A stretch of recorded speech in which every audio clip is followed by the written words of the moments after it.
Life is complex. Join us for the simple gifts of wisdom, love, and delight in the written word. Evangeline, A Tale of Acadie by Henry Wadsworth Longfellow. Book 2, Part 5, Conclusion.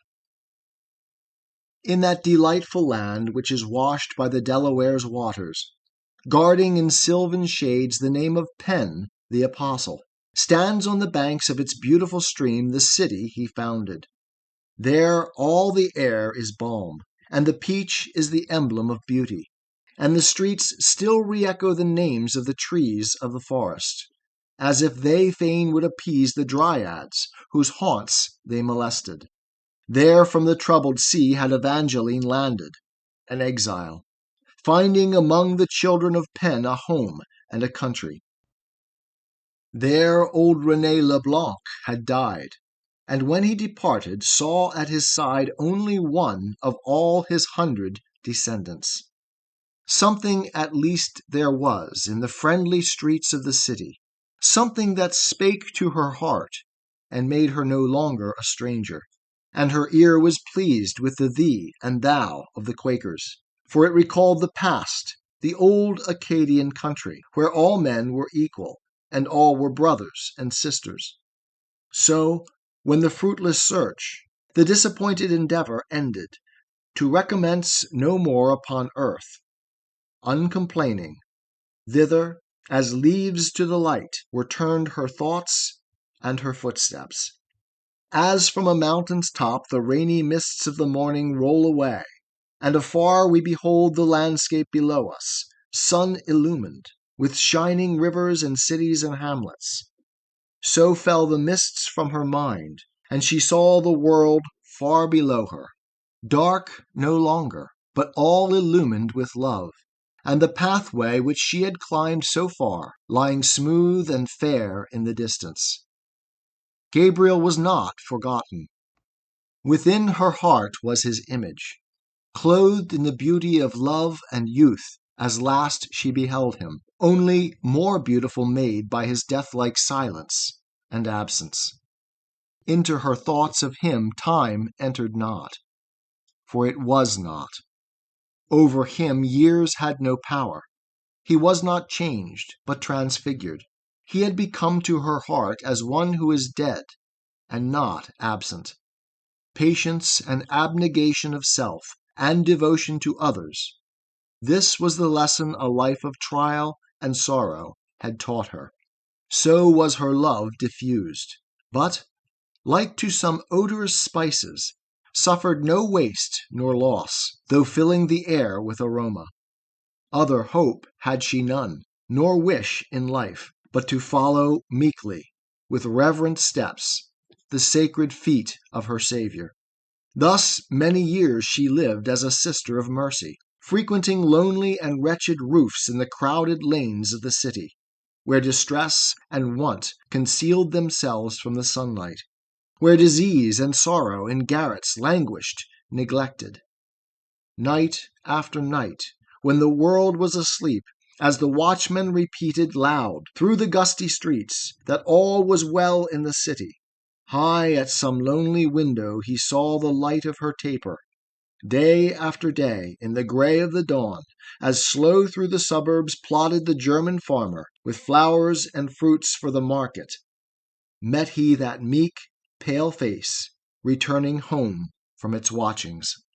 Then it came to pass that a pestilence fell on the city, presaged by wondrous signs, and mostly by flocks of wild pigeons, darkening the sun in their flight, with naught in their craws but an acorn. And, as the tides of the sea arise in the month of September, flooding some silver stream till it spreads to a lake in a meadow, so death flooded life, and, o'erflowing its natural margin, spread to a brackish lake, the silver stream of existence. Wealth had no power to bribe, nor beauty to charm the oppressor, but all perished alike beneath the scourge of his anger. Only, alas, the poor, who had neither friends nor attendants, crept away to die in the almshouse, home of the homeless. Then in the suburbs it stood, in the midst of meadows and woodlands. Now the city surrounds it, but still, with its gateway and wicket meek in the midst of splendor, its humble walls seem to echo softly the words of the Lord, "The poor ye always have with you." Thither by night and by day came the Sister of Mercy. The dying looked up into her face, and thought, indeed, to behold there gleams of celestial light encircle her forehead with splendor, such as the artist paints o'er the brows of saints and apostles, or such as hangs by night o'er a city seen at a distance. Unto their eyes it seemed the lamps of the city celestial, into whose shining gates ere long their spirits would enter. Thus, on a Sabbath morn, through the streets deserted and silent, wending her quiet way, she entered the door of the almshouse. Sweet on the summer air was the odor of flowers in the garden, and she paused on her way to gather the fairest among them, that the dying once more might rejoice in their fragrance and beauty. Then, as she mounted the stairs to the corridors, cooled by the east wind, distant and soft on her ear, fell the chimes from the belfry of Christ Church, while, intermingled with these, across the meadows were wafted sounds of psalms that were sung by the Swedes in their church at Wicklow. Soft as descending wings fell the calm of the hour on her spirit. Something within her said, "At length thy trials are ended." And, with a light in her looks, she entered the chambers of sickness. Noiselessly moved about the assiduous, careful attendants, moistening the feverish lip and the aching brow, and in silence closing the sightless eyes of the dead, and concealing their faces, where on their pallets they lay, like drifts of snow by the roadside. Many a languid head, upraised as Evangeline entered, turned on its pillow of pain to gaze while she passed, for her presence fell on their hearts like a ray of the sun on the walls of a prison. And as she looked around, she saw how Death, the consoler, laying his hand upon many a heart, had healed it forever. Many familiar forms had disappeared in the night-time. Vacant their places were, or filled already by strangers. Suddenly, as if arrested by fear or a feeling of wonder, still she stood, with her colorless lips apart, while a shudder ran through her frame, and, forgotten, the flowerets dropped from her fingers, and from her eyes and cheeks the light and bloom of the morning. Then there escaped from her lips a cry of such terrible anguish that the dying heard it, and started up from their pillows. On the pallet before her was stretched the form of an old man. Long and thin, and gray were the locks that shaded his temples. But as he lay in the morning light, his face, for a moment, seemed to assume once more the forms of its earlier manhood. So are wont to be changed the faces of those who are dying. Hot and red on his lips still burned the flush of the fever, as if life, like the Hebrew, with blood had besprinkled its portals, that the angel of death might see the sign and pass over. Motionless, senseless, dying he lay, and his spirit, exhausted, seemed to be sinking down to infinite depths in the darkness of slumber and death, forever sinking and sinking.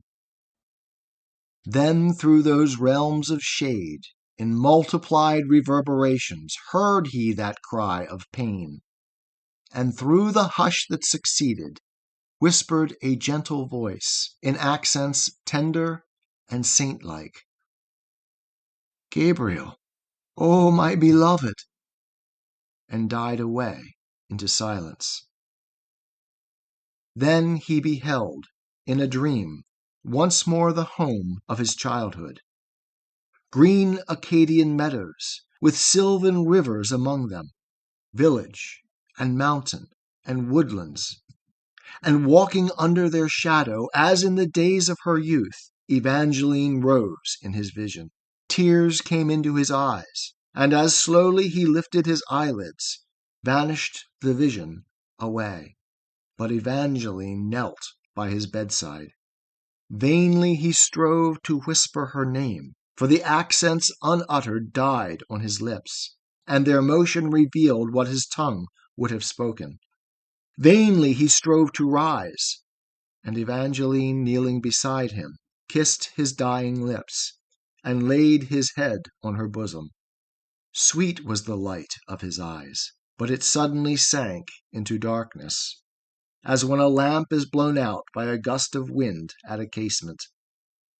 All was ended now, the hope and the fear and the sorrow, all the aching of heart, the restless, unsatisfied longing, all the dull, deep pain, and constant anguish of patience. And as she pressed once more the lifeless head to her bosom, meekly she bowed her own, and murmured, "Father, I thank thee." Still stands the forest primeval, but far away from its shadow, side by side, in their nameless graves, the lovers are sleeping. Under the humble walls of the little Catholic churchyard, in the heart of the city they lie, unknown and unnoticed. Daily the tides of life go ebbing and flowing beside them, thousands of throbbing hearts where theirs are at rest and forever, thousands of aching brains where theirs no longer are busy, thousands of toiling hands where theirs have ceased from their labors, thousands of weary feet where theirs have completed their journey. Still stands the forest primeval, but under the shade of its branches dwells another race, with other customs and language. Only along the shore of the mournful and misty Atlantic linger a few Acadian peasants, whose fathers from exile wandered back to their native land to die in its bosom. In the fisherman's cot the wheel and the loom are still busy.